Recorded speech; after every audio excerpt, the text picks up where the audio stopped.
Friends, বঙ্গমায়ের রান্নাঘরে আপনাদের সকলকে স্বাগত জানাই।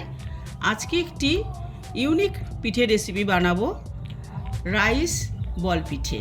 তো ভিডিওটা আপনারা সম্পূর্ণ দেখতে থাকুন। মোট চাল নিয়েছি, তো আপনারা যে কোনো চাল নিতে পারেন। এবার এটাকে ভালো করে ধুয়ে 30 মিনিট এটা ঢাকনা দিয়ে রেখে দেবো। ডো বানানোর জন্য একটা প্যানে কিছুটা জল দিয়েছি, মধ্যে 1 চামচ রোজ ওয়াটার দেব।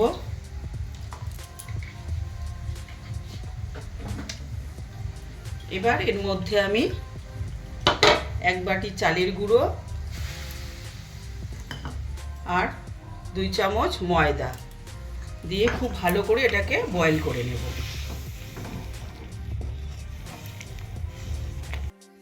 বয়েল হয়ে গেছে, এবার এটাকে আমি নামিয়ে ঠান্ডা করে তারপরে এটাকে সুন্দর করে মেখে নেব। দেখতেই পাচ্ছেন ডোটা ঠান্ডা হয়ে গেছে। এবার এটাকে খুব ভালো করে আমি মেখে নিয়েছি। এখন এটাকে রুটির মতো গোল গোল করে এরকম লেচি করে নেব।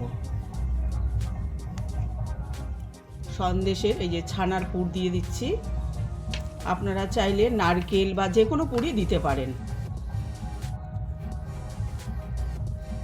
এরকম করে নিয়ে গোল গোল করে ঠিক এইভাবে রেখে দিচ্ছি। বাকিগুলো এইভাবে করে নেব। এরকম গোল গোল করে নিয়েছি পুর দিয়ে। এবার এটাকে এই যে ভেজানো চাল ছিল সেই চালের মধ্যে এটাকে খুব ভালো করে মাখিয়ে নেব। আর এর মধ্যে মাথায় একটা এই যে বিটের টুকরো, এটা এই যে দেখুন এইভাবে বাকিগুলো বানিয়ে নিতে হবে। দেখতেই পাচ্ছেন আমি পিঠেগুলো এইভাবে সাজিয়ে নিয়েছি।